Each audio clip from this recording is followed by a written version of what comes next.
Hi hello నమస్తే welcome to our channel. Yoga అంటే వ్యాయామ సాధనల సమాహారాల ఆధ్యాత్మిక రూపం. ఇది ఋషితత్వ ఆధ్యాత్మిక సాధనలలో ఒక భాగం. మోక్ష సాధనలో భాగమైన ధ్యానం, అంతర్దృష్టి, పరమానంద ప్రాప్తి లాంటి ఆధ్యాత్మిక సాధనలకు పునాది. దీనిని సాధన చేసే వాళ్ళని యోగులు అంటారు. యోగాని అభ్యసించే వ్యక్తిని, యోగతత్వాన్ని అధిక స్థాయి నిబద్ధతతో అనుసరించే వ్యక్తిని యోగి అంటారు. అలాంటి యోగ సాధనలో నిష్ణాతులైన ఒక యోగిని పరిచయం చేస్తుంది మీ ఛానల్. శ్రీ షిరిడి సాయి అష్టాంగ యోగ శిక్షణ వ్యవస్థాపకులు, ప్రముఖ యోగ గురువు శ్రీ ఇస్మాయిల్ గారు మన స్టూడియోకి విచ్చేశారు.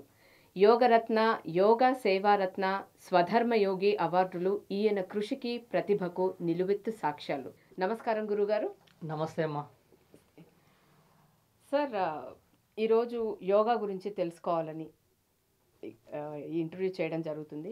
అసలు యోగా అంటే ఏమిటి సార్? యోగా అనేది క్రీస్తు పూర్వం 5000 సంవత్సరాల క్రితమే మన భారతీయ సనాతన ఋషులు మన భారతదేశానికి, భవిష్యత్తు తరాలకి, ప్రపంచానికి ఇచ్చినటువంటి ఒక బహుమతి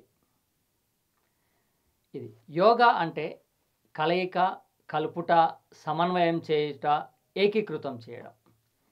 దేన్ని కలపాలి ఏంటి అని చూస్తే, మనిషికి కంటికి కనిపించే శరీరాన్ని స్థూల శరీరం అని, దీన్ని నడిపించేటువంటి మరొక శరీరాన్ని సూక్ష్మ శరీరం అని అంటారు. ఒకటి కంటికి కనిపించే శరీరము, రెండోది దీన్ని నడిపించేటువంటి శరీరము. ఈ రెండు ఉన్నాయి. ఈ రెండింటిని సమస్థాయిలో తీసుకెళ్ళడానికి చేసేటువంటి ఒక క్రియారూపమైనటువంటి సాధననే యోగ సాధన. దీనికి యోగా అనే పేరు రావడానికి గల కారణం ఏంటంటే, పూర్వకాలంలో 2 ఎద్దులు కలిపి ఒక తాటిపైన తీసుకెళ్లేటప్పుడు ఒక ఎద్దు ఇటు, ఒక ఎద్దు ఇటు వెళ్ళిపోతే బండి విచ్ఛిన్నమైపోతుంది. అటువంటి సందర్భంలో 2 ఎద్దుల్ని ఒకే మార్గంలోకి తీసుకెళ్ళాలి అంటే వాళ్ళు పైన ఒక కర్ర పెడతారు, ఇంత లావుగా ఉండేటువంటి కర్ర. ఆ కర్ర పెట్టి మెడ కింద నుంచి తాడు వేస్తారు. తాడు వేయడం ద్వారా ఈ ఎద్దు ఎటు పోతే ఆ ఎద్దు కూడా ఈ ఎద్దుని అనుసరిస్తుంది. అదేవిధంగా స్థూల శరీరము, సూక్ష్మ శరీరము రెండింటిని కలిపి ఒకే స్థితిలో తీసుకెళ్ళడానికి చేసేటువంటి విధానాన్నే యోగ సాధన అన్నారు. ఇది సంస్కృతంలో ఇజ్ అనేటువంటి ఒక ధాతువు నుంచి, ఇంగ్లీష్లో యోగ్ అనే పదం నుంచి వచ్చినటువంటిదే యోగ సాధన. అలాగే గురుగారు, యోగ సాధన అనగానే అది కేవలం శరీరానికి సంబంధించిందా, లేకపోతే అంతకు మించి మరి ఇంకేదైనా ఉందా? అది ఒకవేళ అలాంటిది ఏమైనా ఉంటే దాని గురించి వివరిస్తారా? ఉన్నది. ఇప్పుడు నేను చెప్పిన దాంట్లోనే ఒకటి స్థూల శరీరం, కంటికి కనిపించే శరీరం, మరొకటి సూక్ష్మ శరీరం, ఎనర్జీ బాడీ, కంటికి కనిపించదు. నేనున్నాను, ఇది నా చొక్కా, నేను తొడుక్కున్నాను, ఇది నా ఫోను, నేను వాడుతున్నాను, నేను బయటికి వెళ్ళాలి, ఇవన్నీ నేను వాడుతున్నాను.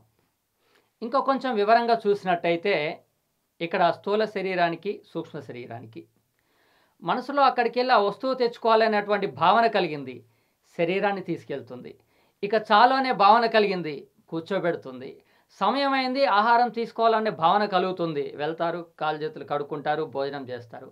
ఒక వ్యక్తి దగ్గరికి వెళ్ళి ఒక విషయం తెలుసుకోవాలనే భావన కలిగింది, వెంటనే రెడీ అవుతారు, బండి తీసుకుంటారు, వెళ్తారు.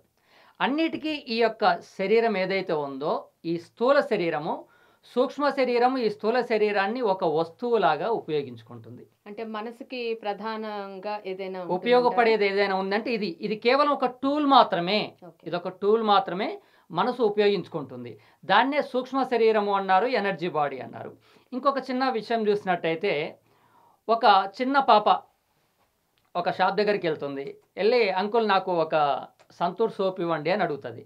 అతను వేరేది ఇస్తున్నాడు. అంకుల్ నేనేం అడిగాను, మీరేమి ఇస్తున్నారంటది. మళ్ళీ ఇంకొక షాంపూ పేరు అడిగితే ఇంకొకటి ఇస్తాడు. ఒకసారి 2 సార్లు చూసి కోపం వచ్చి ఏమంటది, అంకుల్ అసలు నేనేం అడుగుతున్నా చెప్పు, నేనేం అడిగినా నువ్వేమిచ్చినావు, అసలు నువ్వు ఎక్కడున్నావు అని అడుగుతుంది. అమ్మాయికి ఇంజనీరింగ్ అయిపోలేదు, పిహెచ్డి అయిపోలేదు, కానీ తన మనసులోంచి వచ్చింది నువ్వు ఏడ ఉన్నావు.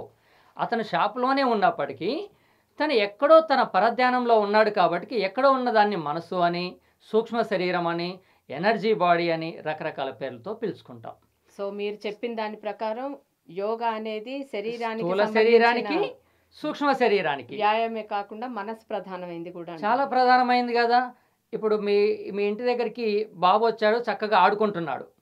మీరు అతని స్థూలంగా ఒక కర్ర తీసుకొని కొట్టలేదు, ఉమ్, చెయ్యిని గట్టిగా ఇలా పిండి వేయలేదు. ఆ బాబు దగ్గరకు వచ్చేసి తను చేసిన పని మంచిగా లేక అతన్ని బాగా తిట్టారనుకుందాం. అది మొత్తం కూడా వాయిస్ ద్వారా వచ్చినటువంటిది అతని చెవులు వింటాయి, మనసుకి వెళ్తుంది. ఇలా నవ్వుతున్నటువంటి వ్యక్తి ముఖం మారిపోతుంది, శరీరం మారిపోతుంది. ఆ తర్వాత ఎనర్జీ లెవెల్స్ ఇదైపోతాయి. బాధపడుతూ బాధపడుతూ చిన్నబోతాడు. ఆ తర్వాత తలనొప్పి వస్తుంది. ఇంకా సెన్సిటివ్గా ఉండేటువంటి పిల్లలకు జ్వరం కూడా వస్తుంది. అది సూక్ష్మంగా జరిగినటువంటి ప్రక్రియ స్థూల శరీరంలో అనారోగ్యాన్ని ఏ విధంగా చూపించింది. దాని నుంచి దీనికి, దీని నుంచి దానికి అవినాభావ సంబంధం ఉంది. కాబట్టి యోగ సాధన అనేది కంటికి కనిపించే ఈ శరీరాన్ని శుద్ధి చేస్తుంది, దీన్ని నడిపించేటువంటి ఎనర్జీ బాడీని కూడా శుద్ధి చేస్తుంది. ఈ రెండింటిని కలిపి సమన్వయ స్థితిలో తీసుకెళ్ళడానికి చేసేటువంటి విధానాన్నే యోగా అన్నారు. ఓకే. అండ్ ఇంకోటి ఇస్మాయిల్ గారు, యోగ సాధన ఇందులో చాలా ఆసనాలు ఉన్నాయి. వజ్రాసనం అని, శవాసనం అని, ఆమ్, వివిధ రకాలైన ఆసనాలు ఉన్నాయి. కానీ వీటన్నిటికంటే ముందర టక్కున గుర్తొచ్చేది ప్రాణాయామం. అసలు ఈ ప్రాణాయామం ప్రాముఖ్యత ఏంటి యోగాలో?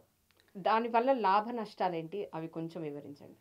ప్రాణాయామ సాధన అనేది విశ్వంలోని ప్రాణశక్తిని, ప్రాణవాయువుని శరీరంలోకి అణువణువున పంపిణీ చేసేటువంటి విధానాన్నే ప్రాణాయామం అన్నారు. అది ఏ విధంగా ఇస్తుంది అంటే, ఒక దగ్గర ఒక నిమ్మ తోట ఉంది, దారిలో వెళ్తున్నాడు, ఆగాడు. ఆ నిమ్మ తోట చూస్తే కాయలన్నీ ఎండిపోయి ఉన్నాయి, ఆకులు ఎక్కడో కొద్దిగా పచ్చగా ఉన్నాయి, ముళ్ళులన్నీ ఎండిపోయి ఉన్నాయి. చూసి అడిగాడు, ఏంటి బాబు ఈ తోట మొత్తం ఇలా ఉంది అన్నాడు. అంటే ఏం లేదయ్యా, ఇక్కడ నీళ్లు లేక ఈ యొక్క తోట ఇలా ఉంది అన్నాడు. ఇతను ఏం చేశాడు, మీ సేట్ ఏం చేస్తాడంటే, ఏం లేదు అమ్మాలనుకుంటున్నాడు అంటాడు. మరి ఏంటి ఇక్కడ బోర్లు పడవంటే, బోర్లు పడతాయి కానీ అతనికి ఆ అవకాశం లేదు, అంత పెట్టుబడి పెట్టలేక. అప్పుడు ఇతను తీసుకొని ఆ చెట్లన్నిటికీ పాదులు చేసి బోర్లు వేయించి వాటర్ పెడుతుంటే కరెక్ట్గా 1 నెల, 2వ నెల, 3వ నెల మారే వరకల్లా అక్కడ ఉన్నటువంటి పంట పొలం ఏదైతే ఉందో ఆ నిమ్మ తోట మొత్తం కూడా పచ్చదనమైన ఆకులు వస్తాయి, పూలు వస్తాయి, కాయలు వస్తాయి. అంటే చనిపోవడానికి సిద్ధంగా ఉన్నటువంటి ఆ చెట్టుకి ఇక్కడ ఒక ప్రాణం పోసినట్టుగా నీళ్లు ఎప్పుడైతే భూమిలోకి వెళ్తాయో, భూమిలో ఉన్నటువంటి ఖనిజాలు, లవణాలన్నింటినీ కూడా నీటిలో కలిగినప్పుడు ఆ వేర్ల ద్వారా తీసుకొని చెట్టు ఏ విధంగా తన పోతున్నటువంటి ప్రాణాన్ని తిరిగి నిలుపుకుంటుందో, అదేవిధంగా ఈ ప్రాణాయామ సాధన ద్వారా శరీరంలో, వ్యాయామ సాధన ద్వారానేమో నశించిన అణువులన్నీ బయటికి పంపించబడతాయి, శరీరంలో ఖాళీ ఏర్పడుతుంది, అక్కడ కొత్త కణాల ఉత్పత్తి జరగడానికి ప్రాణవాయువు ఉపయోగపడుతుంది. ఈ ప్రాణాయామ సాధన చేయడం వలన మీ శరీరంలో ఎటువంటి అనారోగ్యం ఉన్నా, అనారోగ్యమే కాదు అనారోగ్యానికి మూల కారణమైనటువంటి రోగాన్ని కూడా పూర్తిగా అంటే సమూలంగా తీసివేయగలిగేటువంటి శక్తి దీనికి ఒక్కదానికి ఉంది. ఇప్పుడు ఎండాకాలంలో చూస్తుంటాం, గడ్డి మొత్తం ఎండిపోతుంది, ట్రాక్టర్లు పోతుంటాయి, ఎడ్ల బండి పోతుంటాయి, మొత్తం పసుపచ్చగా అయిపోద్ది, సగం వేర్లు బయటకు వస్తాయి. మళ్ళీ ఒక్కసారిగా వర్షం పడగానే కరెక్ట్ వారం 10 రోజుల్లో మొత్తం ఆకుపచ్చదనం వచ్చేస్తుంది. అంటే చనిపోవడానికి సిద్ధంగా ఉన్నటువంటి ఆ మొక్క ఏదైతే ఉందో, ఈ యొక్క నీరు ఏ విధంగా ఉపయోగపడుతుందో, మనకు వచ్చేటువంటి అనారోగ్య సమస్యలకు మూలం నుంచి శుద్ధి చేసి తిరిగి మనిషిని సంపూర్ణ ఆరోగ్యంగా తీర్చిదిద్దడానికి ఋషులు కనిపెట్టి దాని వెనకాల ఉన్నటువంటి సైన్స్ని గ్రహించి మనకిచ్చినటువంటి ఒక గొప్ప బహుమతి.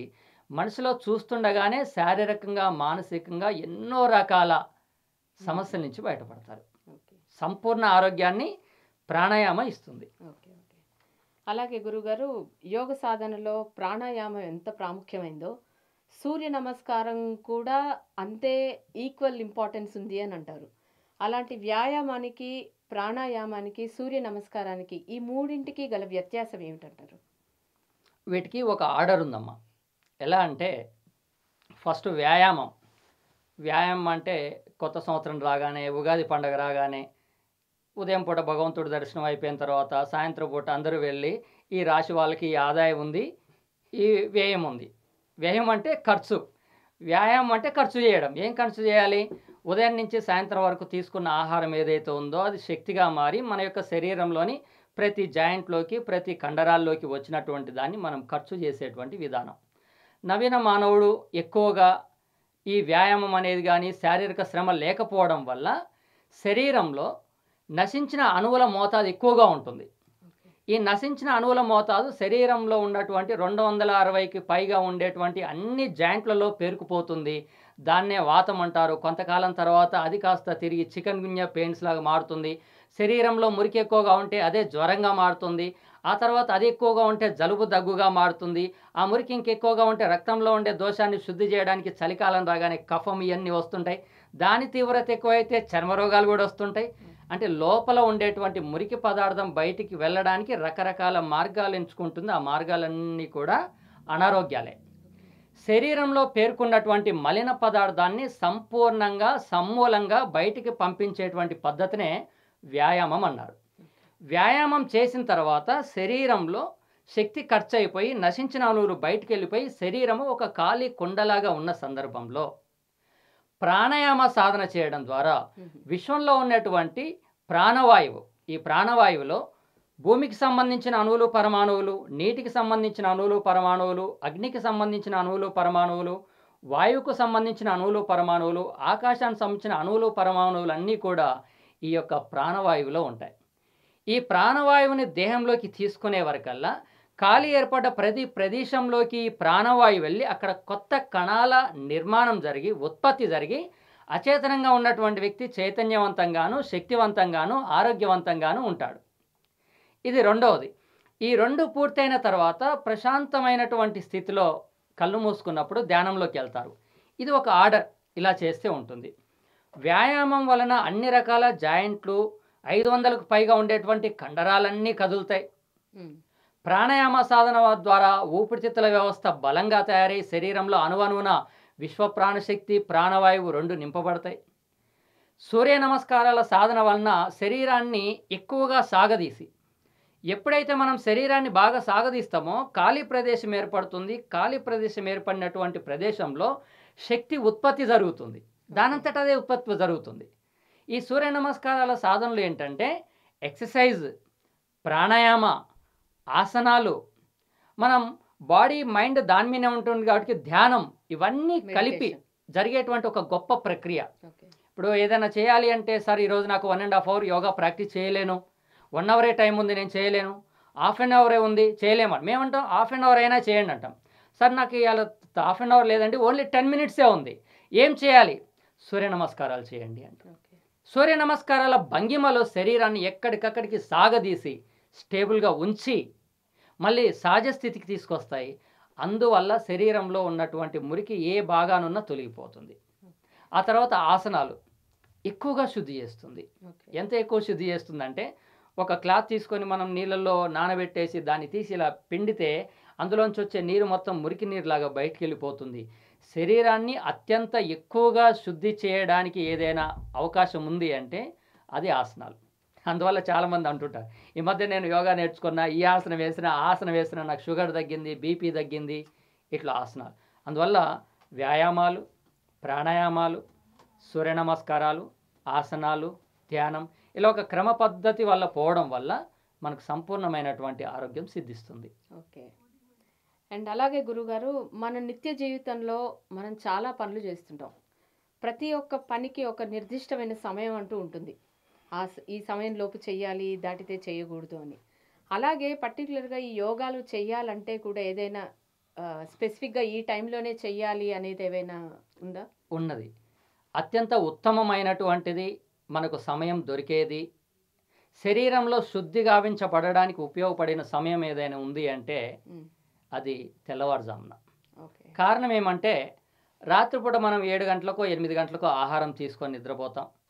10, 11, 12 గంటల వరకు డైజెస్ట్ అవుతుంది. ఆ తర్వాత శరీరం అంతా విశ్రాంతి తీసుకుంటుంది. విశ్రాంతి తీసుకునే సందర్భంలో శరీరంలోంచి మలినం బయటికి పోవడానికి మలం రూపంలో, మూత్రం రూపంలో సంసిద్ధమై మలాన్ని నెట్టడానికి ఉంటుంది. అదే సమయంలో ఆ చెడు పేరుకుపోయినటువంటి మురికి ఉంది కదా, ఆ మురికిని మనం ఉదయం పూటనే లేవగానే ఈ ఎక్సర్సైజులు అనేటువంటి సాధన పద్ధతి ద్వారా చేయడం వల్ల ఆ మురికి మొత్తం బయటికి వెళ్ళిపోతుంది. చూడండి, ఒక చిన్న కురుపు ఎక్కడో ఒక దగ్గర ఉంది అంటే ఎప్పుడు మనకు తెలియకుండానే మన మనసు దాని మీదకి వెళ్తుంది, ఆ యొక్క పెయిన్ వైపుకి వెళ్తుంది, అక్కడ కొంచెం శుద్ధి చేసుకుంటుంది. అదేవిధంగా మన టోటల్ బాడీలో మనకు మురికి పదార్థం ఉన్నప్పుడు మనం అంత హ్యాపీగా ఎలా ఉండగలుగుతాం? అందువల్ల అత్యంత ఉత్తమమైనటువంటి సమయము ఏదైనా ఉంది అంటే ఉదయం పూట తెల్లవారుజామున 6:30 లోపు 7 గంటల లోపు ఎప్పుడు చేసుకున్నా బాగుంటుంది. ఇంకా కొంతమందికి సమయం కుదరదు. కుదరనటువంటి వాళ్ళు సాయంత్రం పూట అంటే 4 గంటలకు పని అయిపోయిన తర్వాత 5, 6 గంటల సమయంలో చేస్తే ఆ 2 గంటల విశ్రాంతి ద్వారా సాయంత్రం పూట కూడా సాధన బాగుంటుంది. ఈ 2 కుదరనటువంటి వాళ్ళు హౌస్ వైఫ్స్ ఉంటారు. వాళ్ళకి పొద్దున్నే లేవగానే పాపం కుటుంబం మొత్తానికి వాళ్ళు చాలా శ్రమ చేయాలి. అన్నీ రెడీ చేయాలి. మళ్ళీ సాయంత్రం వచ్చే వరకల్లా పిల్లలు, భర్త, ఈ కుటుంబ అవసరాలు ఇవన్నీ ఉంటాయి. అటువంటి సందర్భంలో చాలామంది ఎన్నో రకాల అనారోగ్య సమస్యలతో బాధపడుతుంటారు. అటువంటి వాళ్ళ కోసం వాళ్ళు అవకాశం ఉంటే పొద్దున్నే లేచి రెడీ అయిన తర్వాత 8:00కి అటువంటి సందర్భంలో కాస్త కొద్ది ఆహారము, పాలు లాంటివి కానీ కొంచెం ఆహారం తీసుకుంటే 1 అవర్ 1.5 అవర్లో డైజెస్ట్ అయితే బిఫోర్ ఫుడ్ అంటే 12కి ముందు వాళ్ళు పిల్లలందరూ వెళ్ళిపోయే లోపు ఒక 10 అయిందనుకోండి, ఒక 11-11:30 వరకు ఖాళీ ఉండి 11:30 నుంచి 12:30 వరకు యోగా ప్రాక్టీస్ చేసుకోవడం కూడా ఉత్తమమే. వీటిల్లో బెస్ట్ వచ్చేసి ఉదయం పూట, కుదరని వాళ్ళు సాయంత్రం. ఏది ఏమైనా అల్టిమేట్గా మనం ఆరోగ్యాన్ని పొందడమే అవసరం. మనకున్న దాంట్లోనే సరి చేసుకోవాలి తప్ప వేరే మార్గం లేదని వాటిని అవాయిడ్ చేయకుండా ఉండాలి అంటే మహిళలు ఈ యొక్క 11:30 to 12:30 మధ్య కూడా చేసుకోవచ్చు. ఓకే. అండ్ గురువుగారు ఒక ముఖ్యమైన విషయం ఏంటంటే మన పూర్వీకులు గడిపిన జీవితానికి ఇప్పటి జనరేషన్ గడిపే జీవితాలకి చాలా వ్యత్యాసం ఉంది, అవునంటారా? అవును. ఇప్పుడు ప్రతి చిన్నదానికి కోపం తెచ్చుకోవడం, అరవడం లాంటివి చాలా ఎక్కువయ్యాయి ఈ మధ్య కాలంలో ఈ జనరేషన్ పిల్లల్లో చూస్తున్నాం. సో మనకున్నటువంటి ఈ జ్ఞానేంద్రియాలు ఏవైతే ఉన్నాయో అవి ఒక కంట్రోల్లో ఉండాలి అని అంటే ఈ యోగ సాధన ఎంతవరకు తోడ్పడుతుంది? చాలా బాగా ఉపయోగపడుతుంది. ఓకే. ఇది ప్రతి మనిషి ఇప్పటివరకు ఏదైనా సంపూర్ణంగా నేర్చుకున్నాడంటే ఒకటి సంపూర్ణంగా నేర్చుకున్నాడు. ఏం నేర్చుకున్నాడంటే ఎవ్రీ సెకండ్ డిస్టర్బ్ అవడమే నేర్చుకున్నాడు. ప్రతి సెకండ్ ఏ పని చేస్తున్నా కానీ ఇటు మాట్లాడుతున్నా అటు చూడొచ్చు, ఇతను ఏం చేస్తున్నాడు, ఆయన ఏం చేస్తున్నాడు, ఈడేం జరుగుతుంది, ఎక్కడి నుంచి శబ్దం వస్తుంది, ఒకటి చేస్తున్నప్పటికి కూడా రకరకాలుగా వెళ్తుంది. కాన్సంట్రేషన్ ఒక్క దగ్గర ఉండాల్సినటువంటి మనసు పరిపరి విధాలుగా పరిభ్రమిస్తూ ఉంటుంది. అది ఇటీవల కాలంలో ఎక్కువైపోయింది. కారణం ఏంటంటే భూమి ఘనపదార్థం ఇలా తీసుకొని ఇసిరేస్తే ఘనపదార్థం అంత దూరం వెళ్తుంది.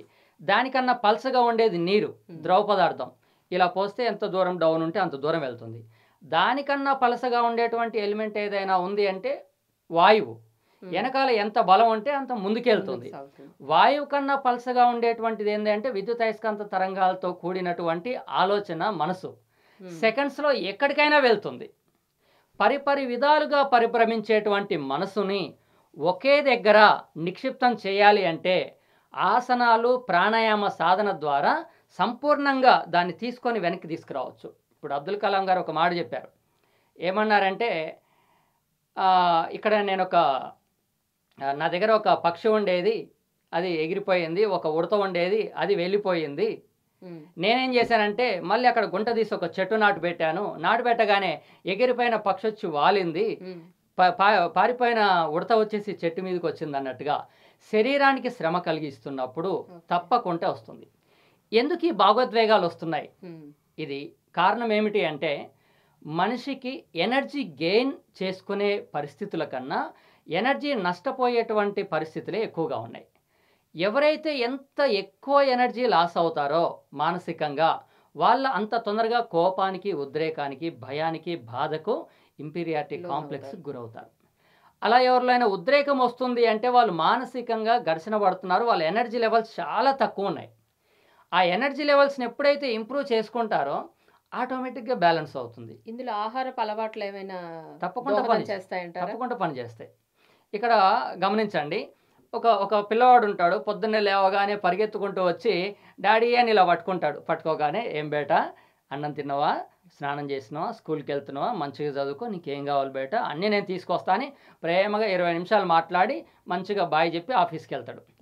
అదే సాయంత్రం పూట తిరిగి రాగానే ఆ పిల్లాడు వాళ్ళ డాడీని చూసి పరిగెత్తుకుంటూ గేట్ తీసి వెళ్ళి అక్కడికి వెళ్ళి డాడీ అని కాళ్ళు పట్టుకోగానే అరే ఆగరాదరా, వస్తున్నా కదా, ఇంట్లోకేగా వచ్చేది, ఈ పని చింతే ఉంటా కదా, రాగానే ఏంటంటాడు, అరే ఏంటి ఉదయం డాడీనే సాయంత్రం డాడీనే, మరి ఉదయం అలా ఏంటి ఇప్పుడు ఇలా ఏంటి? రెండింటి మధ్య అంటే ఏం జరుగుతుందంటే మనిషి యొక్క ఎనర్జీ లెవెల్స్ ఎప్పుడైతే తగ్గుతాయో మనిషి తనతో ఉండేటువంటి బాంధవ్యాలు, స్నేహాలు, చేసే పనులు అన్నిట్లలో కూడా గమనం కోల్పోయి పరధ్యానంలో ఉండి ఇతరుల ఇతరుల విషయంలో తను అనుకున్నటువంటి భావన బయటికి వ్యక్తం చేయలేడు. ఓకే. తన శక్తిని బట్టి తన యాక్షన్ రియాక్షన్ ఉంటుంది. అటువంటి సందర్భంలో యోగ సాధన చేసుకుంటూ అతి ఉత్తమమైనటువంటి ఆహారం అంటే సాత్విక ఆహారం, శాకాహారం, ఇది చాలా ఉత్తమంగా పనిచేస్తుంది. ఆహారం యొక్క మార్పు తీసుకొస్తే ఆలోచనలో మార్పు వస్తుంది. ఆలోచన మారితే మనసు మారుతుంది. మనసు మారితే ప్రశాంతమైన స్థితి వస్తుంది. ప్రశాంతమైన స్థితిలో ఉన్నప్పుడు తను ప్రతిదీ వినగలుగుతాడు, మాట్లాడగలుగుతాడు, భవిష్యత్తుని చాలా చక్కగా అనుభవించగలుగుతాడు. ఆ హ్యాపీనెస్ని 24 అవర్స్ తనలో చూసుకోగలుగుతాడు. వాళ్ళకేం లేదు, జస్ట్ ఒక 15 మినిట్స్ ఎక్సర్సైజ్ చేసి ఒక 10 to 15 మినిట్స్ ప్రాణాయామం చేస్తే అసలు ఎంత కంట్రోల్లోకి వస్తుందంటే ఎక్కడెక్కడో తిరుగుతున్న మనసు కంట్రోల్లోకి వచ్చేస్తుంది. అంత పవర్ ఉంది. ఇక్కడ చిన్న విషయం గమనించండి. శ్వాసకి, ఆలోచనకి, ఆయుష్కి అవినాభావ సంబంధం ఉందని చెప్పేసి రఘు గురూజీ గారు ఎప్పుడు చెప్తూ ఉండేవారు. నీ శ్వాస మారితే ఆలోచన మారుతుంది, ఆలోచన మారితే ఆయుష్ మారుతుంది. కాబట్టి ఈ శ్వాస యొక్క విధానాన్ని మార్పు తెచ్చేదే ప్రాణాయామ. ఈ ప్రాణాయామ సాధనతో నీలో సమూలమైనటువంటి మార్పును గమనించవచ్చు. కాబట్టి పర్టికులర్గా ఏది సాధన చేసినా చేయకపోయినా ప్రాణాయామ సాధనతో మీకుండేటువంటి మానసిక సమస్యలన్నిటి నుంచి బయటపడవచ్చు. అంత గొప్పగా ఉంటుంది. సో మన దైనందిన జీవితంలో యోగా చాలా ప్రాముఖ్యమైందంటారు. మరి ఇంత తెలిసిన ప్రజలు 100%లో ఎంతమంది ఫాలో అవుతున్నారంటే మీ రేటింగ్ ఏమిస్తారు? యోగా ఎంతమంది చేస్తున్నారు అంటే? చాలా మంది చేస్తున్నారు. బయటికి 70-80% కాదు, 40-50% చేస్తున్నారు. మిగిలిన వరకు సమయం లేకపోవడం కావచ్చు, వాళ్ళు కరెక్ట్గా తెలుసుకోకపోవడం కావచ్చు, అప్పుడు అవసరం లేదనే భావన ఉండడం కావచ్చు, ఏదైనా మీదికి వచ్చినప్పుడే దాని యొక్క తీవ్రత పడుతుందన్న విషయం వచ్చినప్పుడు కానీ మొదలు పెడుతున్నారు. మాకు తెలిసినటువంటి వరకు చాలామంది ఏంటంటే వచ్చిన వాళ్ళు, మా దగ్గరికి వచ్చిన వాళ్ళు, సార్ నేను ఇక్కడ నేర్చుకున్న తర్వాత ప్రాక్టీస్ చేస్తున్నాను, ఒక టాబ్లెట్ ముట్టుకోగానే మాకు యోగ సాధన గుర్తొస్తుంది అంటే మీరు చెప్పిన విధానం ఏదైతే ఉందో మమ్మల్ని అంత జ్ఞానం అందించింది. అది ఇప్పుడు చూడండి, పూర్వకాలంలో యోగ సాధనని కనిపెట్టినప్పుడు అవసరం లేదు, 5000 సంవత్సరాల క్రితం. ఇప్పుడు ప్రతి ఒక్కరికి అవసరపడింది. కారణం ఏంటని చూస్తే చూడండి, మనం ఆలోచిస్తే ఒక తరం ఆలోచిస్తాం, రెండో తరం ఆలోచిస్తాం మన బిడ్డల గురించి, లేదా మూడో తరం మనోడు మనోరాల గురించి. కానీ పూర్వకాలంలో ఋషులు కొన్ని వందల సంవత్సరాలని దృష్టిలో పెట్టుకొని, వేల తరాలని దృష్టిలో పెట్టుకొని భవిష్యత్తులో మనిషి సుఖానికి అలవాటు పడతాడు. సుఖానికి అలవాటు పడినటువంటి వ్యక్తి తన జీవితంలో ఎప్పుడూ కష్టపడకపోగా తప్పుడు మార్గాల చేత జీవితాన్ని ముందుకు తీసుకెళ్లడం కోసం రకరకాల ప్రయత్నం చేసేటువంటి ప్రయత్నంలో మానసికంగా బలహీనమైపోయి అనారోగ్యాల పాలవుతాడు. అంతే కదా. సుఖానికి అలవాటు పడతారు, సౌకర్యాలకు అలవాటు పడతారు. నాకు కావాల్సినటువంటి సౌకర్యాలు ఇవేవి లేకపోతే ఏదో ఒక అంగవైకల్యం కూడినటువంటి వ్యక్తిలాగా ఈ బయటికి వెళ్దాం, నాకు బండి లేదు డే మొత్తం అదే. సుఖానికి అలవాటు పడతాడు, సౌకర్యానికి అలవాటు పడతాడు, విందుకు అలవాటు పడుతున్నాడు. ఇంక ఇది మనం చెప్పాల్సిన అవసరమే లేదు. మేము చిన్నతనంలో ఉన్నప్పుడు ఏదైనా సంక్రాంతికి ఒక పండగకి ఏదైనా స్వీట్ చేస్తే ఆ ఒక్క స్వీట్ ఒకటి తిని ఇంకొక స్వీట్ మళ్ళీ ఎప్పుడు ఇస్తుందా అని ఎదురు చూసేవాళ్ళం. బయటికి వెళ్తే ఆ జామకాయలు, రేగ్గాయలు, ఆ కలెం పండ్లు, ఈ పల్లీలు, పెసర్లు అవి మాత్రం తినేవాళ్ళం. చాలా గొప్పగా ఉండేది ఆ రోజుల్లో. ఇప్పుడు ఈ రోజు విందు విషయానికి వస్తే బయటికి వెళ్తే మనం తీసుకునే ఆహార పదార్థాలు బేకరీ షాపులు కావచ్చు, స్వీట్ షాపులు కావచ్చు, ఎక్కడ చూసినా ఎన్నో కొన్ని వందల వేల రకాల ఆహార పదార్థాలు వచ్చినాయి కదా. విందు అది ఒక ఆహారం. ఇప్పుడు ఇటీవల కాలంలో చాలామంది ఈ అన్నం కూడా ఒక ఆహార పదార్థంగానే తీసుకున్నాయి. ఇదే మేజర్ అన్న విషయాన్ని మర్చిపోయారు. సుఖానికి అలవాటు పడతారు, సౌకర్యానికి అలవాటు పడతారు, విందుకు అలవాటు పడతారు, వినోదానికి అలవాటు పడుతున్నారు. ఎప్పుడు ఎంటర్టైన్మెంట్ కావాలి. టీచర్ ఒక పాఠం చెప్తున్నా దాంట్లో ఫన్ ఉండాలి, ఏ పని చేస్తున్నా ఫన్. అందుకనే ఇటీవల కాలంలో ఎక్కువగా ఈ సౌండ్లు, డాన్స్లు ఇవి ఎక్కువ ఫన్ కోసమే అయిపోయి, ఒక బండి డ్రైవ్ చేస్తున్నా, ఒక సిస్టంలో వర్క్ చేస్తున్నా, ఏ పని చేస్తున్నప్పుడు కూడా తను పక్కన ఒక మొబైల్లో, ఒక టీవీయో, ఒక సాంగ్సో ఏదో ఒకటి పెట్టేసుకుని వినోదానికి అలవాటు పడ్డాడు. వినోదం ఎంత వినోదానికి వెళ్తే నీకు అంత కోల్పోతావు. తర్వాత విలాసవంతమైన జీవితం ఏం లేదు, నేను ఇక్కడే కూర్చుంటాను, ఆ గ్లాస్లో వాటర్ పోసి నా నోట్లో పోస్తే బాగుండు అనేటువంటి భావన ఏర్పడింది. రిమోట్ కంట్రోలింగ్ అయిపోయింది. తర్వాత శృంగారం. ఇక మితిమీరినటువంటి ఆలోచనలు, భావాలు, ఆ యొక్క దైనందిక జీవితంలో వాళ్ళు వెళ్ళేటువంటి విధానం, ఒక రకంగా చూస్తే జీవితం మొత్తం దీనికేమో అనేటువంటి భావన, అది జీవితంలో ఒక భాగమే కానీ అదే జీవితం అన్నట్టుగా వెళ్తున్నది. ఇప్పుడు చూడండి, సుఖానికి, సౌకర్యానికి, విందుకు, వినోదానికి, విలాసవంతమైనటువంటి జీవితానికి అలవాటు పడినటువంటి వ్యక్తి మానసికంగా, శారీరకంగా బలహీనమైపోయి 105, 110 సంవత్సరాలు జీవించవలసినటువంటి వ్యక్తి ఇటీవల కాలంలో అది ఎంతవరకు రేషియో పడిపోయిందో మనం చూసినాం. పోనీ అంతవరకు పడిపోయింది, అది 60 కావచ్చు, 50 కావచ్చు, ఇంకా లేదంటే హార్ట్ ప్రాబ్లం వస్తున్నాయి ఇటీవల కాలంలో, యంగ్ జనరేషన్ కూడా అనుకుంటున్నాం. అది కొంచెం చెప్పడానికి కూడా బాధగా ఉంది. అంటే ఆ ఒక 60-70 సంవత్సరాలు కూడా కాదు, ఉన్న తక్కువ జీవితంలో కూడా అనారోగ్యం లేకుండా జీవించడం లేదండి. పుట్టుకతో జన్యుపరంగా హెల్త్ ప్రాబ్లమ్స్ వచ్చి జీవితాంతం ఫేస్ చేస్తున్నారు. కాబట్టి ఇటీవల కాలంలో ప్రతి ఒక్కరికి యోగ సాధన అనేది అవసరం. ఆరోగ్యమే మహాభాగ్యం. నీకు ఎంత డబ్బన్నా ఉండని, ఎన్ని కీర్తి ప్రతిష్టలన్నా ఉండని, ఎంత ఫాలోయింగ్ ఉండని, అడుగడుగున నీరాజనాలు పెట్టేవాళ్ళు ఉన్నప్పటికీ నీకు ఆరోగ్యం ఉంటే వాటన్నిటికీ మించినటువంటి భాగ్యం, అదే మహాభాగ్యం. మహా అంటే దానికన్నా పెద్దది లేదు కదా, అది ఆరోగ్యం. దాన్ని కాపాడుకోవడం కోసం ఇటు అలవాటు పడ్డం అంతే. మనం ఏదో తప్పు చేసాం, వెనక్కి వెళ్తున్నాం, మళ్ళీ పూర్వకాలం అట్లుండేది, ఇప్పుడు ఇట్లుండేది, ఇది ఇలా కాదు ఇలా కాదని మనం నెగిటివ్లోకి వెళ్ళడం కాదు. ఇప్పుడు ఉన్న పరిస్థితులను బట్టి మనలో మనం మార్పు తెచ్చుకొని 24 గంటల సమయంలో కొంత సమయాన్ని మన ఆరోగ్యం గురించి చూసుకుంటే మనం ఈజీగా బయటపడతాం. కాబట్టి ఇటీవల కాలంలో ప్రతి ఒక్కరికి అవసరం వచ్చింది. ఒకప్పుడు గుంపులుగా ఒక 10-15 మంది ఫ్యామిలీలు కలిపి ఉన్నటువంటి ఉమ్మడి కుటుంబం ఇప్పుడు ఒంటరిగా ఉన్నటువంటి వ్యక్తుల్లో కూడా వ్యత్యాసం కలుగుతున్నది. అంటే వీళ్ళు మానసిక, శారీరకమైనటువంటి బలాలను చాలా దూరం అవుతున్నారు. వాటిని తిరిగి బ్యాలెన్స్ చేయగలిగేది యోగ సాధన. చాలా మంచి. అండ్ ఇంకోటి ఇస్మాయిల్ గారు, 3 సంవత్సరాల క్రితం 2020 చూసాం మనం.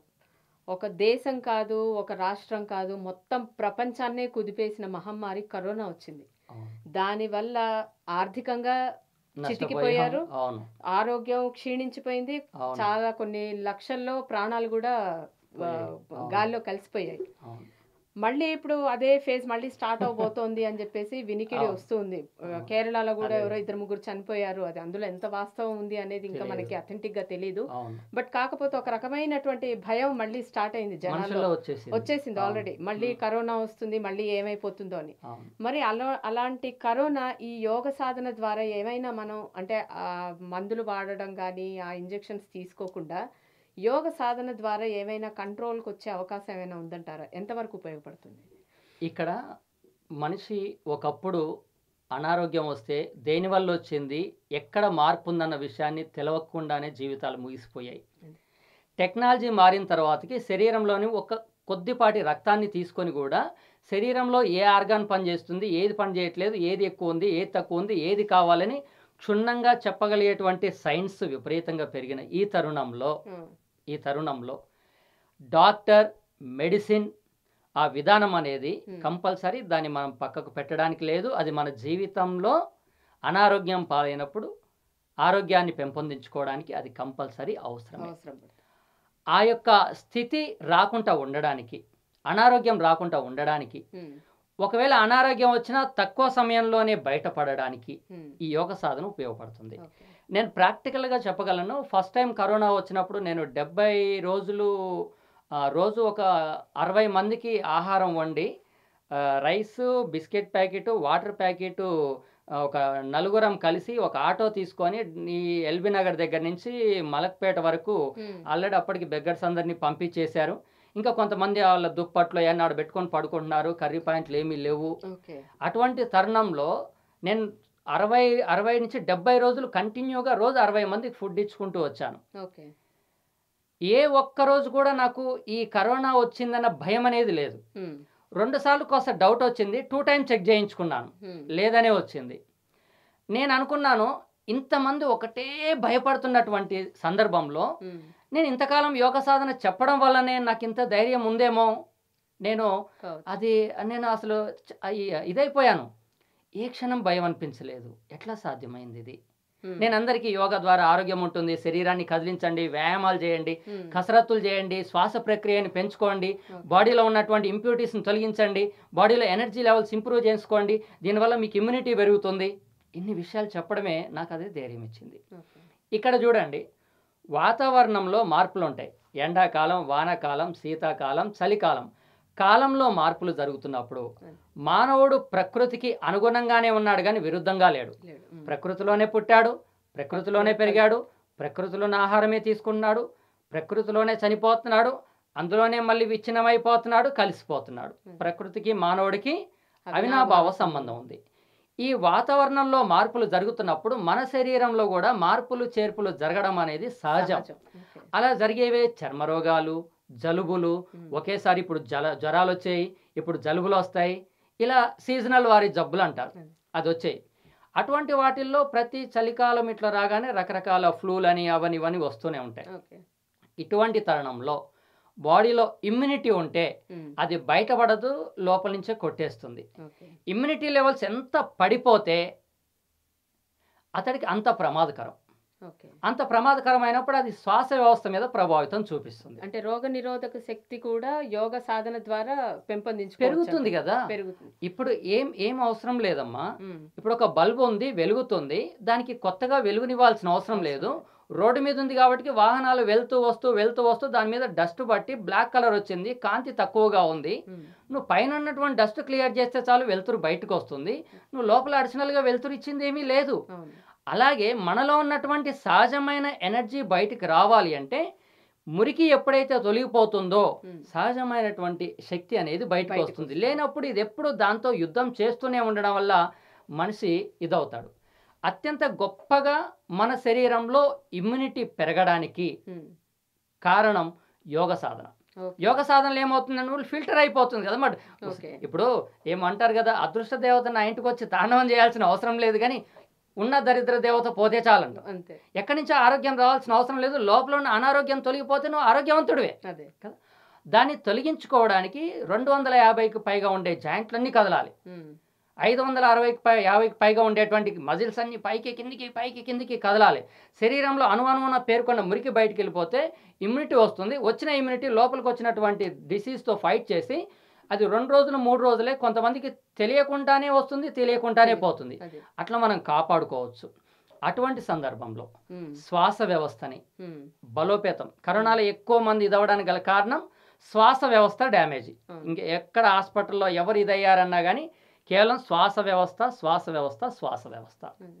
చెట్టుకు వేర్లు ఎంత ముఖ్యమో మనిషికి ఊపిరితిత్తుల వ్యవస్థ అంత ముఖ్యం. ఎప్పుడైతే వాతావరణంలో చలి ఉంటుందో, అంటే ఇక్కడ ఆయుర్వేద శాస్త్రం ప్రకారం 3 రకాల అనారోగ్యాలు: వాతరోగాలు, కఫరోగము, పిత్తరోగము అని. వాతం అంటే వాయువు వల్ల, గాలి వల్ల వచ్చేటువంటివి, అధిక గాలి దేహంలో. తర్వాత పిత్తం అంటే వేడి, అధిక వేడి వల్ల వచ్చేటువంటి అనారోగ్యాలు. కఫం అంటే భూమి తత్వం, జలతత్వం, నీటికి సంబంధించినవి.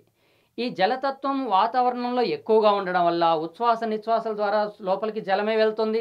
చుట్టూ ఉన్న క్లైమేట్ నుంచి బాడీ జలాన్ని అబ్జర్వ్ చేసుకుంటుంది. మీరు గమనించండి, ఎప్పుడైతే చలికాలం వచ్చిందో వాటర్ తక్కువ దాటినా అంటే యూరిన్కి వెళ్తుంటారు.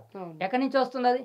అదంతా కూడా ఈ యొక్క ఊపిరితిత్తుల్లో నిమ్ము పేరుకొని ఈ శ్వాస వ్యవస్థని ఇబ్బందిగా మారుస్తుంది. అటువంటి దాన్ని కనుక మనం లంగ్స్ని ప్యూరిఫై చేసుకుంటే నువ్వు కరోనాతో 40 రోజులు కాదు 50 రోజులైనా ఫైట్ చేసి బయటపడవచ్చు. అత్యంత శక్తివంతమైనటువంటిది. లంగ్స్ కెపాసిటీని రోజుకు ఇంప్రూవ్ చేసుకోవడానికి జస్ట్ ఒక 8 days 10 days 11 days అయినా చాలు మీ యొక్క బ్రీతింగ్ లెవెల్ పెంచుకోవచ్చు. అంత గొప్పగా ఉంటుంది. అంటే మీరు చెప్పిన దాని ప్రకారం అసలు మాత్రలు ఏ విధమైనటువంటి మాత్రలు యూజ్ చేయకుండా కేవలం యోగ సాధనతోటి కంట్రోల్ అయ్యే అవకాశం ఉందంటారా? ఆరోగ్యాన్ని కాపాడుకోవచ్చు, ఉన్నది తప్పకుండా కాపాడుకోవచ్చు. క్రమం తప్పకుండా రోజు సాధన చేసుకుంటూ సాత్విక ఆహారం తీసుకొని శరీరానికి కావాల్సిన సరైనటువంటి విశ్రాంతి, నిద్ర, అలాగే వ్యాయామం, మనసు పైన ఎక్కువ భారం పడకుండా చూసుకోగలిగితే ఎప్పుడు ఎటువంటి అనారోగ్యం రాదు. అనారోగ్యం ఒకవేళ వచ్చినా 1, 2 టాబ్లెట్స్‌తో ఇదైపోతుంది. ఓకే. మీరు గమనించండి అట్లా ఆటోమేటిక్‌గా పెంచుకోవచ్చు. మెడిసిన్ అనేది అవసరం లేకుండా ఒక వ్యక్తి తనంత తానుగా ఆరోగ్యవంతుడిగా ఉండడానికి ఏదైనా మార్గం ఉంది అంటే అది యోగ సాధన అనే మార్గం ద్వారా 100% మనం హ్మ్. ఆరోగ్యవంతంగా జీవించవచ్చు. జీవించవచ్చు. అది యోగా వల్ల సాధ్యమవుతుంది. ఏదైనా మన చేతిలోనే ఉందంటారు. ఆరోగ్యం అంతే గాని, కదా! చెడగొట్టుకోవడమైనా, మంచి చేయడమైనా అంతే మన కదా! అవును. ఇది. అండ్ చలికాలం రాగానే గురువుగారు చాలా మందికి చూస్తుంటాం. చిన్న పిల్లల దగ్గర నుంచి పెద్దవాళ్ళ వరకు చాలా అస్వస్థతకి గురవుతుంటారు. అవును. జలుబు చేస్తుంది, జ్వరం వస్తుంది, అవును. ముక్కులో ఏంటో ముక్కులు బ్లాక్ అయిపోవడం, ముక్కులో అవును. కండ పెరగడం, ఇవన్నీ హ్మ్. కొత్తగా వింటున్నాం. ఇంతకుముందు ఇవేమీ ఉండేవి కావు అసలు. ముక్కులో కండ పెరగడం, ఊపిరితిత్తులకి సంబంధించినటువంటి ఇవన్నీ Yes. రకరకాలైనటువంటి రుగ్మతల మీద ఎదురు అవును. చూస్తుంటాం. అవును. ఈ పర్టికులర్‌గా చలికాలంలో ఈ యోగా చేస్తే మంచిది, ఈ ఆసనం వేస్తే మంచిది అనేటటువంటి ఆసనం ఏదైనా ఉందంటారా? ఆసనం ఏదైనా ఉంది అని మనం తెలుసుకోబోయే ముందు హ్మ్. ఈ క్లైమేట్ రాగానే ఎందుకు ఇవి ఇలా ప్రకోపిస్తున్నాయి అది. మెయిన్ అది. అని మనం చూసుకుంటే ఓకే. దాంట్లో మన ఇమ్యూనిటీ లెవెల్స్ తక్కువగా ఉండడం హ్మ్. శరీరంలో హ్మ్. మనిషికి మామూలుగా ఉన్నప్పుడు శ్వాస ఒక రకంగా ఆడుతుంది ఇలా చూస్తే. హ్మ్. ఏదైనా తీవ్రంగా ఆలోచిస్తుంటే కొద్దిగా పెరుగుతుంది. హ్మ్. మాట్లాడుతుంటే శ్వాస ఇంకొంచెం పెరుగుతుంది. హ్మ్. నడుస్తుంటే శ్వాస ఇంకా ఇంకా పెరుగుతుంది. పెరుగుతుంది. పరిగెత్తుంటే ఇంకా పెరుగుతుంది. ఇక పరిగెత్తి వచ్చిన తర్వాత చెట్టు కింద కూర్చొని బ్రీత్ ఎక్కువ ఆయాసం. తీసుకొని వదులుతూ ఉంటాడు. హ్మ్. లంగ్స్ కెపాసిటీ ఇంప్రూవ్ అయ్యి దగ్గరై ఉంటుంది. ఈ శరీరంలో టాప్ టు బాటమ్ శరీరంలో ప్రతి భాగానికి రక్త ప్రసరణ అందాలి, కణాల్లోకి శక్తి అందాలి. యెస్. మరి అటువంటప్పుడు ఇక్కడ శక్తి ఖర్చు చేయకపోతే ఇక్కడి నుంచి అవసరం లేదు. హ్మ్. శరీరానికి ఎప్పుడైతే శ్రమ తగ్గుతుందో లంగ్స్ కెపాసిటీ పడిపోతుంది. పడిపోతుంది. క్రమంగా పడిపోతుంది. హ్మ్. లంగ్స్ కెపాసిటీ ఎప్పుడైతే పడిపోతుందో శరీరం మనకు శ్వాస ద్వారా లోపలికి వచ్చినటువంటి ఆక్సిజన్ని ఆ బ్లడ్ గ్రహించి అది గుండె ద్వారా అన్ని భాగాలకు పంపించి హ్మ్. అక్కడ శుద్ధి చేయాలి. హ్మ్. ఈ యొక్క రక్తం లోపలికి బ్లడ్‌లో ఆ సెల్‌లోకి మనం తీసుకున్న ఆహార పదార్థం ఉంటుంది. హ్మ్. శారీరక శ్రమ చేసినప్పుడు అక్కడ కదలికలు జరిగి వేడి ఉత్పన్నమై మలిన పదార్థం తొలగిపోయి స్పేస్ వస్తుంది. హ్మ్. శ్వాస అక్కడికెళ్ళి ఈ రెండిటి మధ్య చర్య జరిగి అక్కడ శక్తి ఉత్పన్నమవుతుంది. ఓకే. ఈ ప్రక్రియలు జరిగినప్పుడు ఆటోమేటిక్‌గా వచ్చేస్తుంది. వచ్చేసి. ఎవరికైతే వ్యాధి నిరోధక వ్యవస్థ తక్కువగా ఉంటుందో హ్మ్. ఇటువంటి తరుణంలో శరీరం స్వయంగా హీల్ చేసుకుంటది. హ్మ్. హీల్ చేసుకోవడం అంటే రక్తంలో దోషం ఉన్నప్పుడు, Hmm. రక్తంలో చెడు ఉన్నప్పుడు ఆ చెడుని తొలగించకపోతే Hmm. అతడికి ప్రాణానికే నష్టం రావచ్చు. ఆ. అందుకని శరీరం ఏం చేస్తుందంటే ఇతడి రక్తంలో చాలా చెడు ఉంది అనుకున్నప్పుడు ఆ యొక్క చెడు కణాలని చంపడానికి శరీరం సాధారణ స్థితిలో ఉన్నటువంటి ఉష్ణం కన్నా ఎక్కువ స్థాయిలో వేడిని పెంచుతుంది. వేడి పెంచే 2 రోజులు 3 రోజులు వాటితో యుద్ధం చేసి మళ్ళీ నార్మల్ చేస్తుంది. హ్మ్. అదే ఆ యుద్ధం చేయకపోయి ఉంటే ఇతనికి నష్టం జరుగుతుంది. హ్మ్. అటువంటిది దగ్గు జలుబు అనేవన్నీ కూడా ఏంటంటే ఈ రక్తంలో ఉండే దోషాలని కళ్ళె రూపంలో కఫం రూపంలో బయటికి నెట్టివేయబడతాయి. ఓకే. ఆ నెట్టివేయబడేటువంటి ప్రాసెస్ ఇక్కడ జరుగుతుంది. హ్మ్. అటువంటి సందర్భంలో హ్మ్. మనకు ఎక్సర్సైజ్ ఒక పార్ట్. Hmm. మీరు ఏదైనా చేయండి, హ్మ్. ఎక్సర్సైజ్ ఒక పార్ట్. తర్వాత ప్రాణాయామం ఒక పార్ట్ చేసినట్టయితే హ్మ్. ఈ ఆస్తమాకు సంబంధించిన సమస్యలు, ఓకే. ఆస్తమా అంటే ప్రతి 10 మందిలో 2 ముగ్గురికి ఉంటుంది. పిల్లల్లో అయితే ఇక 10 మంది పిల్లలు ఉన్నారంటే ఒక 50% ఉంటుంది. Hmm. ఇంకా చిన్న పిల్లలు అయితే తీసుకెళ్ళి ముక్కుకు పెట్టి అది పెట్టి ఇదవుతూ ఉంటారు, ఇబ్బంది Hmm. పడుతుంటారు. అది. ఇక ఇది అక్కడక్కడ చేప మంది వేసే దగ్గరికైనా లక్షల మంది జనాలు వస్తుంటారు, వెళ్తుంటారు. హ్మ్. సీజనల్ వారీగా వస్తుంది అంటారు. ఒక పేషెంట్గా తీసుకున్నప్పుడు Hmm. నేను యోగా ప్రాక్టీస్ రాకముందు హ్మ్. నాకు వన్ సైడ్ హెడేక్, హ్మ్. పార్శ్వ నొప్పి ఉండేది. ఈ చలికాలం రాగానే విపరీతంగా బ్రీతింగ్ ప్రాబ్లం వచ్చి ఆస్తమా ఉండేది. హ్మ్. నేను యోగా ప్రాక్టీస్ చేసి ఇప్పుడు 19 ఇయర్స్ దాటి 20 ఇయర్స్ దగ్గరికి రాబోతుంది. హ్మ్. ఆ రోజు నుంచి ఈ రోజు వరకు నాకు శ్వాస వ్యవస్థకు సంబంధించి మధ్యలో ఒక్కసారో 2 సార్లు ఇబ్బంది కలిగింది. హ్మ్. అది ఎక్కువగా ట్రావెలింగ్ చేసి వర్షంలో తడిసి హ్మ్. ఎర్లీ మార్నింగ్ లేవాలి, స్నానం చేయాలి, యోగా క్లాస్కి వెళ్ళాలి. అప్పుడు మాత్రమే 2-3 డేస్ ఇబ్బంది అనిపించింది, ఇంతవరకు లేదు. అది. అలా వచ్చేటువంటి ఆస్తమాని కానీ హ్మ్.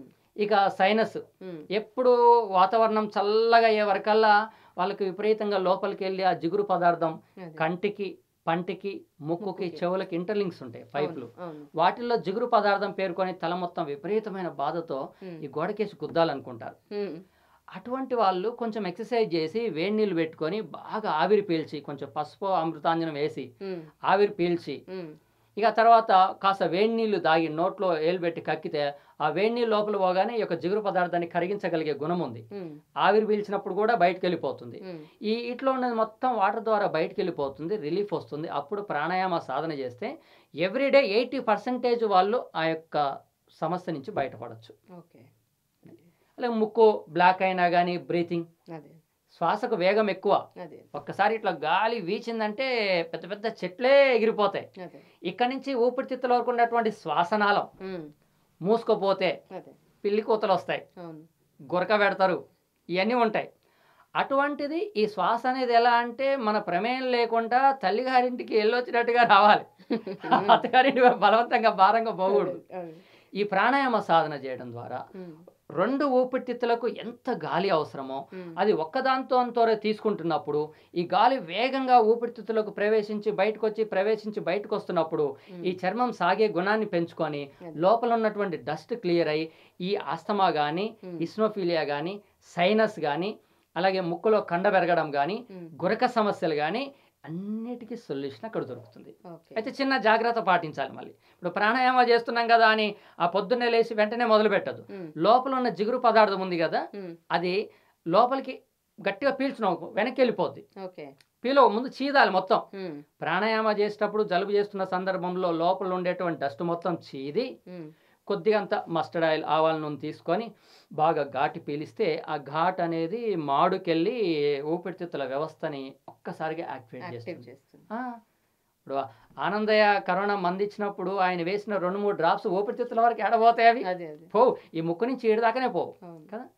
కానీ ఆ డ్రాప్స్ లోపలికి పోగానే ఆ వచ్చేటువంటి ఘాటు ఏదైతే ఉందో అది నశాలానికి ఎక్కిందంటారు. అదే అవును. అబ్బా ఏం కారం వేసేవరా, నశాలానికి ఎక్కింది, అబ్బాబ్బాబ్బా ఈడగొట్టుకుంటారు. అవును. ఎక్కువ కారం తింటే ఇదంతా చెమట బట్టి ఎమ్మటి ఇదంతా చెమట వచ్చేస్తుంటుంది, ఉమ్, తల బాగా హీట్ అయిపోతుంది. ఉమ్, అలాగే పల్లెటూళ్ళలో ఏం చేసేవాళ్ళంటే వామని ఏంచో గుడ్డలో పెట్టి ఇట వీలిస్తే కొత్త ధన్మని ఇటుకి వెళ్తుంది, ఇట్ట పడినోడు లేచి కూర్చుంటాడు. ఉమ్, అది నాడీ మండల వ్యవస్థను మొత్తం కూడా యాక్టివేట్ చేస్తుంది. అదే ఆ విధంగా అప్పుడు ఈ ప్రాణాయామ మస్టర్ ఆయిల్ పెట్టుకొని కొంచెం గాలి పీలిస్తే గాలి వెళ్తుంది, ఆయిల్ ఏం వెళ్ళదు. అదే ప్రాణాయామ సాధన చేస్తే ఇక అసలు ఈ సమస్యతో బాధపడే వాళ్ళందరూ బయటపడవచ్చమ్మా. అదే అదే. చాలా బాగా సో బయటపడవచ్చు. దీనివల్ల చాలా ఉపయోగాలు ఉన్నాయంటారు.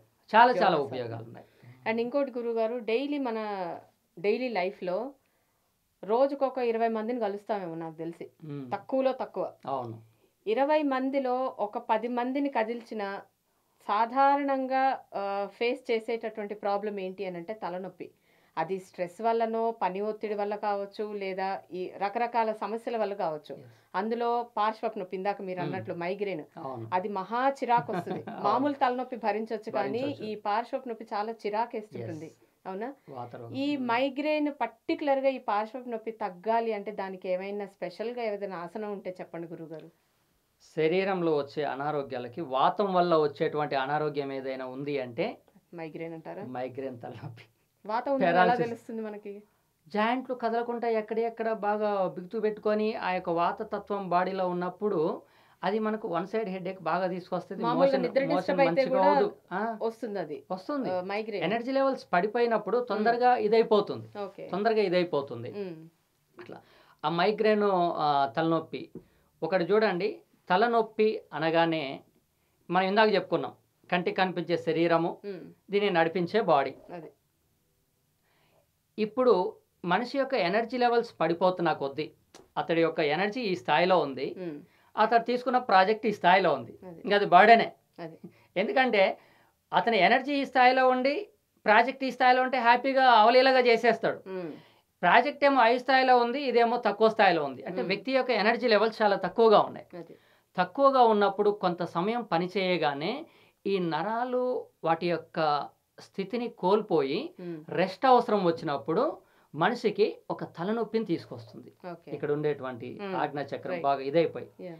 ఈ మన వాళ్ళు తలనొప్పి వచ్చినప్పటికి కూడా దానికి ఒక టాబ్లెట్ వేసుకొని ఇంకా మానసిక ఒత్తిడి గురవుతూ ఆలోచిస్తూ బాగా ఇదవుతూ ఉంటే మెన్నరాలన్నీ లాగుతాయి. ఈ తలనొప్పి కాస్త ఇదిగా మారిపోతుంది. అవును. ఇక తర్వాత అప్పటికి డాక్టర్ చూయించుకొని టాబ్లెట్ వాడుకుంటూ ఇంకా తీవ్రంగా మానసిక ఒత్తిడితో అలా వెళ్ళిపోతూ ఉంటే అది కాస్త సర్వైకల్ స్పాండిలైటిస్ లాగా మారిపోద్ది. ఎస్. ఎమ్మటే ఇక ఇదైపోయి ఉన్నట్టుండి కడుపు దేవినట్టు అవుతుంది, లూజ్ మోషన్ అనిపిస్తుంది, చెమటలు పడుతుంటే గాబర అయిపోద్ది, అవును. కంటి చూపు సమస్యలు వచ్చేస్తే అవుతుంది. అప్పటికి మన వాళ్ళు డాక్టర్ గారు చెప్తారు కాస్త విశ్రాంతి తీసుకో, మనసు మీద ఎక్కువ బర్డెన్ పడనివ్వద్దు అంటే వినకుండా దానికి కూడా టాబ్లెట్ వేసుకొని ఇంకా అని చేశారు. అది కాస్త సయాటికాగా మారి సార్ సర్వైకిల్ పెయిన్ వచ్చిన తర్వాత ఎందుకో సార్ నడుస్తుంటే కళ్ళు ఇలా తిరుగుతున్నాయి, ఉమ్, ఈ వెనకాల ఈ భుజం బాగా నొప్పి వస్తుంది, చెయ్యి సరిగా ఇది అవ్వట్లేదు. ఉమ్, దానికి చూయించుకొని మళ్ళీ టాబ్లెట్ వేసుకొని ఇంకా మానసిక ఒత్తిడి ప్రెషర్ పెట్టే వరకు అన్నిటికీ ఇదే కదండి. అవును. మనిషి నుంచి విడుదలయ్యే ప్రతి ఒక్క ఆలోచన బయటికి వెళ్ళాలన్నా అది ఫ్యాక్షన్ ఆఫ్ సెకండ్స్లో యూనివర్స్ అంతా తిరిగి దానికి సంబంధించినటువంటి నాలెడ్జ్ని తీసుకొచ్చి ఇక్కడ ద్వారా ఇస్తుంది. ఆలోచన ఏమో దీని ద్వారా రిలీజ్ అవుతుంది, ఐడియానేమో దీని ద్వారా వస్తుంది. మంచి ఐడియా వచ్చింది, అరే ఏదో ఉండే అని విడుదల చేస్తాడు. అదే. ఐడియా వచ్చిందని దీన్ని కొట్టుకుంటారు, ఫోను ఉమ్, ఇదొకటి అన్నట్లు.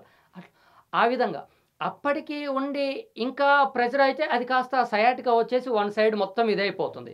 అప్పటికి డాక్టర్ దగ్గరికి వెళ్ళి ఇంకా ఇదిగా అయిపోతుంది. ఎందుకంటే సయాటికా నర్స్ ఇక్కడ ఉంటాయి మెడ వెనకాల, చిన్న మెదడు దగ్గర నుంచి కిందికి. ఇక్కడ దీని ప్రభావం చేత ఇదంతా పనిచేయదు, ఇక్కడ వచ్చేది కాదు ఇక్కడ, ఎందుకంటే నరాల మీద ఏవో ప్రెషర్ పడుతుంది కదా. దానికి కూడా టాబ్లెట్స్ మెడిసిన్ వాడి ఇంకా ఆలోచిస్తుంటే అది కాస్త పెరిగి పెరాలసిస్ అవుతుంది. పెరాలసిస్ వచ్చినప్పుడు కూడా మూతిటి పోయి చెయ్యిటి పోయినప్పుడు కూడా ఇంకా అమ్మాయి ఆ బీర్వాతాళాలు ఇయ్యే అనుకుంటూ ఉన్నారనుకోండి, అది కాస్త బ్రెయిన్ మీద ఎఫెక్ట్ పడుతుంది, చివరికి నలుగురు ఎత్తుకొని వెళ్తారు. ఎక్కడ మొదలైంది డిసీజు? అతిగా ఆలోచించడం దగ్గర మొదలైనటువంటిది దాని తీవ్రత పెరిగి చివరికి మరణం కాడికి వచ్చింది. ఈ మధ్యలో జరిగేటువంటి వ్యవస్థ మొత్తం కూడా డైజెస్టివ్ సిస్టమ్ డ్యామేజ్ అవ్వడం, బ్రీతింగ్ సిస్టమ్ డ్యామేజ్ అవ్వడం, ఈ యొక్క బీపీలు కానీ షుగర్లు కానీ మొత్తం టోటల్ సిస్టమ్ డ్యామేజ్ అవ్వడానికి గల కారణం ఆలోచన. ఈ ఆలోచనని క్రమబద్ధం చేసి కరెక్ట్గా ప్రశాంతమైన జీవితాన్ని అనుభవించాలి అంటే అది యోగా ద్వారా సాధ్యమవుతుంది. మేడం, ఈ రోజుల్లో డబ్బు ఎవరికి తక్కువ? అందరికీ ఉన్నది కదా. డబ్బు ఉంది కదా అని చెప్పేసి మనం ఎంతైనా పేదవాళ్ళకో వాళ్ళకో సాయం చేయొచ్చు. ఈ శరీరాన్ని ఎందుకు కొయ్యాలి? నీ దగ్గర 10 లక్షలు ఉంటే బయటకి ఇవ్వు, అదొక హ్యాపీనెస్ నీకు, లేదా అట్లా ఇచ్చేయి. కానీ ఒక శరీరాన్ని నువ్వు కోసే పరిస్థితి తెచ్చుకోకూడదు. ఒకసారి మీ శరీరం పైన ఘాటు పడిందంటే నువ్వు 50% నీ యొక్క బాడీ డ్యామేజ్ అయినట్టే. కాబట్టి డబ్బున్నప్పటికీ కూడా డబ్బునైనా కానీ మనం ఎంజాయ్ చేయాలి. ఎంజాయ్ చేయడం విచ్చలవిడిగా ఖర్చు పెట్టడం కాదు. ఎంజాయ్ చేయడం అంటే అనుభూతిని పొందడం, అందరితో కలిసి ఉండడం, ఉన్నతంగా అనిపించుకోవడం, ఒక ప్రశాంతమైన జీవితాన్ని గడపాలి.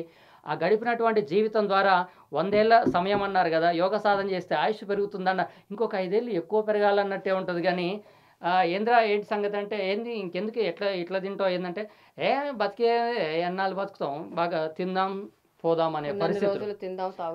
ఉన్నన్ని రోజులు తిందాం పోదాం అనుకుంటే అప్పుడు ఆడవారు మగవారిని, మగవారు ఆడవారిని చేసుకోవద్దు. ఎందుకు ఈ మాట అంటున్నానంటే, ఒక ఆడకూతురు తన భర్త సర్వస్వం అనుకొని, తన కుటుంబం అనుకొని ఫ్యామిలీని విడిచిపెట్టి అక్కడికి వచ్చినప్పుడు ఇతను కొన్ని రకాల ఆహారపు అలవాట్లకో మత్తు పానీయాలకో వీటికి వెళ్ళి తిరిగి వెనక్కి చూడకుండా జర్నీ చేస్తున్న సందర్భంలో, ఎందుకు వెనక్కి చూడకుండా జర్నీ చేస్తాడంటే, నా భార్య నా పిల్లలు ఈ రోజుల్లో చదువు బాగా డబ్బుతో కూడుకొని ఉంది, పెళ్ళిళ్ళు డబ్బుతో కూడుకొని ఉన్నాయి, ఒక ఇల్లు కట్టాలన్నా భూమి కొనాలన్నా డబ్బుతో కూడుకుంది. ఏది చూసినా ఒక హాస్పిటల్ అనారోగ్యం వచ్చినా కానీ ఒకప్పుడు కొంతతో పోయేది ఇప్పుడు వేలవుతుంది. ఏది చూసినా డబ్బుతో ఉండడం వరకల్లా నా కుటుంబానికి, నా భార్య పిల్లలకు నేను కొంత సంపాదించి వాళ్ళ కనీస అవసరాలన్నా తీర్చే స్థాయికి వెళ్ళాలనేటువంటి ఉద్దేశంలో విపరీతమైన మానసిక ఒత్తిడిలో 24 గంటల సమయం సరిపోక ముందుకెళ్తున్నాడు. వెళ్తున్న తరుణంలో తనను తాను పట్టించుకోకపోవడం వల్ల వచ్చేటువంటి ఒక నష్టానికి, పిల్లలు పుడితే ఆ మనవడు పెళ్లి చూసి సంతోషపడేటువంటి వాళ్ళు, ఆ మనవడికి ఒక పుడితే ముని మనవరాలు పుట్టింది సంతోషపడే వాళ్ళు, ఇటీవల కాలంలో పిల్లల పెళ్లి చేసే వరకు కూడా ఉండనటువంటి పరిస్థితులు జరుగుతున్నాయి. సో వాళ్ళకు మనము కావాలి, మనకు వాళ్ళకి కావాలి, ఒకరికొకరు తోడు కావాలి. అప్పుడు ఒక పక్షి లేనప్పుడు ఇంకొక పక్షి ఒంటరైపోతే ఆ జీవితం నరకం. ఎస్, నువ్వు నువ్వు బతకాలి, ఆరోగ్యవంతంగా ఉండాలి, నీ కోసం ఉండాలి, నా కోసం ఉండాలి. అది. ఇప్పుడు ఏదన్నా చిన్న అనారోగ్యం వచ్చి హాస్పిటల్లో పడ్డాడంటే అప్పుడు అరే స్నేహితులందరూ ఏమైంది వాడికి, ఏమైంది ఏమైంది, తెలిసిన వాళ్ళు బజార్ వాళ్ళు, సార్ ఎట్లా ఉంది సార్, మంచిగా ఉందా, పర్వాలేదా, అమ్మయ్యా, పర్వాలేదనగానే అమ్మయ్య అనుకుంటారు. అది. బంధువులు, స్నేహితులు, బయట వాళ్ళు, తెలిసిన వాళ్ళు, నీ ఒక్కడి అనారోగ్యం ఇంతమందికి గాబరా చేస్తుందంటే ఇంతమంది హృదయాల్లో నువ్వు ఉన్నావు, నీ ఇంపార్టెన్స్ ఉంది, నువ్వు మాకు కావాలి, ఆరోగ్యవంతంగా ఉండాలి, ఎప్పుడు చూసినా నవ్వుతూ జీవించాలి, నిండు నూరేళ్ళు ఆయుష్తో ఉండాలి. కాబట్టి అటువంటి దాంట్లో ఇది చాలా బాగా ఉపయోగపడుతుంది. 24 గంటల సమయం ఉంది కదా మేడం, చిన్న మాట చెప్తా వినండి. డ్యూటీ అవర్స్ ఎన్ని గంటలండి? మామూలుగా 8 గంటలు. ఒక 10 నిమిషాలు ఎక్కువ కూర్చోబెడితే బీపీ షుగర్ అన్నీ బయటకు వచ్చేస్తాయి. 8 అవర్స్. 24 గంటల్ని 3 భాగాలుగా చేస్తే ఒక భాగం పూర్తి విశ్రాంతి నిద్రకు తీసుకుంటే ఒక 8 గంటలు తీసుకుందాం, ఇంకొక 8 గంటలు పనికి తీసుకుందాం, 16 గంటలు అయిపోయింది. ఇంకెన్ని మిగిలినాయి? 8. ఈ 8 గంటల్లో స్నానం చేయడము, కాలకృత్యాలు తీసుకోవడం, ఆహారం తీసుకోవడం అంటే ఒక 3 గంటలు తీసేద్దాం. ఇంత ఒక గంట సేపు స్నానం చేస్తే పని ఏం లేదు కదా. ఇక 3 సార్లు తినేటప్పుడు ఒక హాఫ్ అన్ అవర్ ఏమో తింటాడు. 3 గంటలు, ఇంకా 5 గంటలు ఉంది. 5 గంటల్లో 2 గంటలు టీవీ చూద్దాం అనుకుందాం, చూడు ఇంకా 3 గంటలు మిగిలింది. ఈ 3 గంటల్లో నీకు 30 నిమిషాలు దొరకదా సమయము? ఒక గంట సమయం దొరకదా? మరి 8 గంటలు చేయాల్సిన పనిని 16 గంటలు చేస్తే అడిషనల్గా ఆ 16 గంటలు ప్రెషర్ మొత్తం మీద పడ్డట్టే కదా. మరి ఒక స్థాయి వరకు మనం కష్టపడి డబ్బులు సంపాదించిన తర్వాత, ఒక స్థాయి వచ్చిన తర్వాత అప్పుడు పడ్డ మానసిక ఒత్తిడి ఇది అనారోగ్యం రూపంలో బయటికి రావడం వలన తర్వాత స్థాయిలో మొత్తం టాబ్లెట్స్ వాడమే కదా. ఇప్పుడు రిటైర్డ్ అయినటువంటి వ్యక్తుల ఇళ్లలో ఇంత సంచులు టాబ్లెట్స్. కారణం ఏంటి మరి? ఇది ఎప్పుడండి? అప్పట్లో బాగా ఒత్తిడికి గురయ్యాను కాబట్టి ఇప్పుడు అనారోగ్యం వచ్చింది అంటే కారణం ఏంటి? చిన్న వయసులో ఉన్న ప్రతి చిన్న అసౌకర్యం అనేది ఒకనాటికి రోగంగా మారుతుంది. కాబట్టి ఈ విధానం ద్వారా మనం పూర్తి జీవితాన్ని బాగు చేసుకోవచ్చు. ఓకే. అండ్ చివరిగా ఒక ప్రశ్న గురుగారు, మీరు చెప్పిన ఈ యోగ సాధన ఏదైతే ఉందో దానికి ఏమైనా ఒక క్రమమైన పద్ధతి ఉందంటారా? అది వివరించండి. ఉన్నది కదా, ఉన్నది. ఒక్కొక్క ఏజ్ వారు ఇలా చేయాలని, కొన్ని అనారోగ్యాలు ఉన్నప్పుడు ఇలా చేయాలని, కొన్ని అనారోగ్యాలకు చేయకూడదని, కొన్ని అనారోగ్యాలకు ఇది చేస్తే తగ్గుతుందని వ్యత్యాసం ఉంటుంది. ఇప్పుడు మనం చూసినట్టయితే వ్యాధులు 2 రకాలు. కొంతమంది అంటారు యోగ సాధన చేస్తుంటే అనారోగ్యంగా ఉన్నప్పుడు యోగ సాధన చేయొద్దన్నారు కదండి అంటారు. అటువంటి తరుణంలో మరి బీపీ అనారోగ్యమే, షుగర్ అనారోగ్యమే, మోకాళ్ళ నొప్పుల అనారోగ్యమే, నడువు నొప్పుల అనారోగ్యమే, వెన్ను నొప్పుల అనారోగ్యమే. మరి చేయకపోతే ఎట్లా? ఇక్కడ చూస్తే దీర్ఘకాలిక వ్యాధులు, తరుణ వ్యాధులు అని ఉంటాయి. తరుణ వ్యాధులు అంటే ఇలా వచ్చి అలా పలకరించి 2-3 రోజులు ఉండేసి వెళ్ళిపోతాయి. దీర్ఘకాలిక వ్యాధులు అంటే భుజాల మీద కూర్చుంటాయి. తరుణ వ్యాధులు అంటే కడుపు నొప్పి అప్పట్లో వస్తుంది, 1 అవర్ 1.5 అవర్లో తగ్గిపోతుంది. తలనొప్పి వస్తుంది, తగ్గిపోతుంది. వామిటింగ్ సెన్సేషను అప్పట్లప్పుడు 1-2 డేస్ అవుతుంది, మళ్ళీ బ్యాలెన్స్ అయిపోతుంది. లూజ్ మోషన్స్ అవ్వడం అప్పట్లప్పుడు అవుతుంది, మళ్ళీ బ్యాలెన్స్ అయిపోతుంది. జ్వరము 2-3 రోజులు ఉండడం ఇదైపోతుంది. ఇంకా ఆడవాళ్ళకు పీరియడ్స్ ప్రాబ్లం వస్తే ఒక 5 డేస్. ఇటువంటి తరుణంలో చేయొద్దు, ఎందుకంటే అది రెస్ట్ను కోరుకుంటుంది. అది కాకుండా బీపీ ఉన్నా, షుగర్ ఉన్నా, నడువు నొప్పి ఉన్నా, వెన్ను నొప్పి ఉన్నా, ఎటువంటి దీర్ఘకాలిక రుగ్మతలు, మోకాల నొప్పులు, కాళ్ళ నొప్పులు, కీళ్ళ నొప్పులు, సయాటికా, సర్వైకల్ పెయిన్ ఏవి ఉన్నా కానీ యోగ సాధన చేసి తగ్గించుకోవచ్చు. ఇదండి ఇవాల్టి కార్యక్రమం. యోగ సాధన, యోగా యొక్క ప్రాముఖ్యత ఏంటో విన్నారుగా ఇస్మాయిల్ గురూజీ మాటల్లో. దయచేసి మీకు ఉన్న కొద్దిపాటి సమయాన్ని యోగాకి కేటాయిస్తారని భావిస్తూ మరొక కార్యక్రమంలో మళ్ళీ కలుసుకుందాం. అంతవరకు సెలవు. నమస్కారం.